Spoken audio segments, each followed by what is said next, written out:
للہ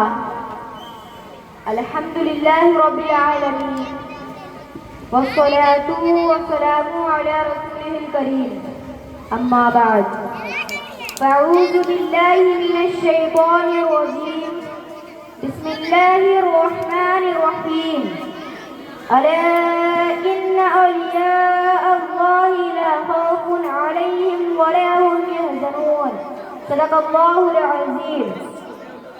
محترم حضرات، کچھ سننے اور سنانے سے پہلے ایک مرتبہ درود پاک پڑھ لیا جائے۔ اللہ رب محمد صلی اللہ علیہ وسلم نحن وآل محمد صلی اللہ علیہ وسلم صلی اللہ علیہ وسلم۔ نگاہ ولی میں یہ تاثیر دیکھی، بدلتی ہزاروں کی تقدیر دیکھی، بدلتی ہزاروں کی تقدیر دیکھی۔ محترم حضرات، ابھی میں نے قرآن مقدس کی جو آیت کریمہ کی تلاوت کی ہے، الا ان اولیاء اللہ لا خوف علیہم ولا هم يحزنون، کہ خبردار ہو جاؤ جو اللہ کے ولی ہوتے ہیں، نہ انہیں کوئی خوف ہے نہ کوئی غم، اس لیے کہ جو اللہ کے ولی ہوتے ہیں اسے اللہ کی رضا حاصل ہو جاتی ہے، اور اللہ کی رضا سب سے بڑی نعمت ہے، اللہ کی رضا سب سے بڑی دولت ہے، اللہ کی رضا سب سے بڑی طاقت ہے، اللہ کی رضا سب سے بڑی قوت ہے، اللہ کی رضا سب سے بڑی معراج انسانیت ہے، اور اولیاء اللہ کو رضائے الہی حاصل ہے۔ جو اللہ کے ولی ہوتے ہیں وہ کسی سے نہیں ڈرتے، جو اللہ کے ولی ہوتے ہیں وہ کسی طاقتور سے نہیں ڈرتے، جو اللہ کے ولی ہوتے ہیں وہ شہنشاہ وقت سے نہیں ڈرتے، جو اللہ کے ولی ہوتے ہیں وہ کسی درندے سے نہیں ڈرتے، جو اللہ کے ولی ہوتے ہیں وہ سانپ اور اژدھا سے نہیں ڈرتے، جو اللہ کے ولی ہوتے ہیں وہ شیر اور چیتا سے نہیں ڈرتے، جو اللہ کے ولی ہوتے ہیں وہ دریا کی طغیانی سے نہیں ڈرتے، جو اللہ کے ولی ہوتے ہیں وہ آندھی اور طوفان سے نہیں ڈرتے، اس لیے کہ جو اللہ کے ولی ہوتے ہیں وہ اللہ سے ڈرتے ہیں، دنیا کی کسی چیز سے نہیں ڈرتے، بلکہ دنیا کی ہر چیز اللہ کے ولی سے ڈرتی ہے۔ سبحان اللہ۔ ولی کی پہچان یہ ہے کہ ان کا چہرہ دیکھنے سے خدا یاد آئے۔ ولی کی پہچان یہ ہے کہ ان کا ہر کام رضائے الہی کے لیے ہو۔ ولی کی پہچان یہ ہے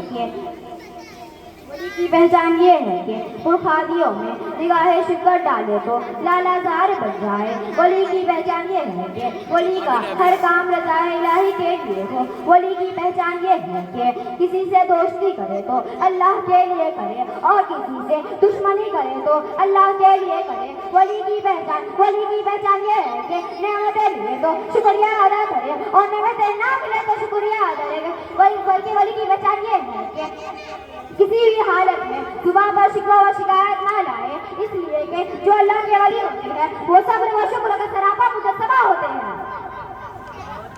محترم حضرات، حدیث قدسی ہے کہ اللہ تبارک و تعالیٰ کا فرمان ہے، جو میرا ولی ہوتا ہے میں اس کا پیر بن جاتا ہوں جس سے وہ چلتا ہے، میں اس کا کان بن جاتا ہوں جس سے وہ سنتا ہے، میں اس کی آنکھ بن جاتا ہوں جس سے وہ دیکھتا ہے، میں اس کی زبان بن جاتا ہوں جس سے وہ بولتا ہے۔ برادران دین، حدیث مسعود سے معلوم ہوا کہ ولی کا چلنا حقیقت میں خدا کا چلنا ہے، ولی کا دیکھنا حقیقت میں خدا کا دیکھنا ہے، ولی کا سننا حقیقت میں خدا کا سننا ہے، اس لیے کہ ولی جو کہہ دیتا ہے وہ ہو کر رہتا ہے۔ برادران دین، ولی جو کہہ دیتا ہے وہ ہو کر رہتا ہے۔ ولی اگر پتھر کو سونا کہہ دے تو وہ سونا بن جاتا ہے۔ ولی اگر دریا سے راستہ کے بارے میں کہتا ہے تو وہ راستہ دے دیتا ہے، اس لیے کہ زبان میں وہ بات خدا کی ہوتی ہے، اس لیے کہ حقیقت میں وہ بات خدا کی ہوتی ہے۔ ولی جو کہہ دیتا ہے وہ ہو کر رہتا ہے، حقیقت میں وہ بات خدا کی ہوتی ہے، اس لیے کہ ولی جو کہہ دیتا ہے وہ ہو کر رہتا ہے۔ اگر ولی جو کہہ دیتا ہے وہ ہو کر جاتا ہے۔ اللہ تبارک و تعالیٰ اپنے فضل و کرم سے اپنی اولیاء کو اختیار عطا فرماتا ہے۔ ہر دور میں ولی کا ہونا بہت ضروری ہے، ہر ملک میں ولی کا ہونا ضروری ہے، ہر شہر میں ولی کا ہونا ضروری ہے، جس کے ماتحت اس شہر کا نظام چلتا ہے، جس کے صدقے و تفعیل میں اللہ تبارک و تعالیٰ رحمت نازل کرتا ہے، جس کے صدقے و تفعیل میں اللہ تبارک و تعالیٰ رحمت نازل فرماتا ہے، جس کے وسیلے سے اللہ تبارک و تعالیٰ آنے والی آفت کو دور عطا فرماتا ہے، جس کے وسیلے سے اللہ تبارک و تعالیٰ دعائیں قبول فرماتا ہے، جس کے وسیلے سے نامرادوں کو مرادیں ملتی ہے۔ دنیا میں اللہ تبارک و تعالیٰ ولیوں کو بھیجتا ہے جو دنیا سے برائیاں ختم کرنے کے لیے آتے ہیں، برائیاں ختم کرنے کے لیے آتے ہیں۔ ولی دنیا والوں کو تلواروں سے نہیں بلکہ چشمے سے تبلیغ کرتے ہیں جو دنیا والوں کو راہ صراط پر لاتے ہیں۔ برادران ملت، جو اللہ کے ولی ہوتے ہیں وہ تلواروں سے نہیں بلکہ چشمے نظروں سے تبلیغ کرتے ہیں جو اللہ کے ولی ہوتے ہیں۔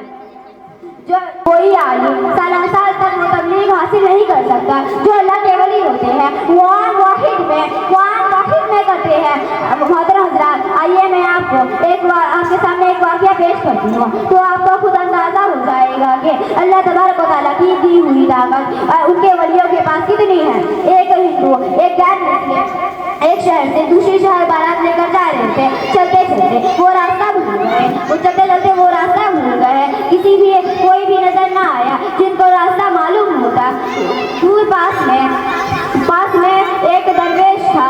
سب نے کہا اس درویش سے راستہ پوچھتے ہیں۔ سبھی اس کے جھوپڑی کے پاس گئے، کہا اے بابا ہم راستہ بھول گئے ہیں، اے بابا ہم راستہ بھٹک گئے ہیں۔ اتنا سننا ہی تھا کہ درویش باہر آیا اور کہنے لگا آؤ میں تمہیں راستہ بتا دوں، آؤ میں تمہیں راستہ دکھا دوں۔ سب ایک زبان ہو کے کہنے لگے بابا راستہ دکھا دیجیے۔ ولی درویش نے کہا سبھی اپنی آنکھیں بند کر لو۔ سبھی نے اپنی آنکھیں بند کر لی تو سامنے مدینہ منورہ نظر آیا۔ اللہ اکبر، سامنے مدینہ منورہ نظر آیا۔ ولی درویش نے کہا یہی تمہارا اصلی راستہ ہے، تم ایک بدعت سے بٹے ہوئے ہو۔ سبھی نے اپنے آنکھیں کھول دیے اور لا الہ الا اللہ محمد رسول اللہ پڑھ لیا اور اسلام قبول کر لیا اور ان سب کو دنیا و آخرت دونوں کا راستہ مل گیا۔ محترم حضرات، اگر مجھ کی تقریر کرنے میں اور آپ کی سننے میں غلطی ہو گئی تو اللہ تعالیٰ تعالیٰ معاف عطا فرمائے۔ ایک شعر ملاحظہ فرمائے۔ سرکار سے وابطہ جو انسان نہیں ہے، سرکار سے وابطہ جو انسان نہیں ہے، وہ لاکھ بڑے کلمہ مسلمان نہیں ہے، وہ لاکھ بڑے کلمہ مسلمان نہیں ہے۔ وما علینا الا البلاغ۔ السلام علیکم۔ ماشاء اللہ، سبحان اللہ۔ اب بڑی تیزی کے ساتھ دو بچوں کا نام رہ گیا ہے۔ میں آواز دے رہا ہوں سارہ خان وارثی کو دعائے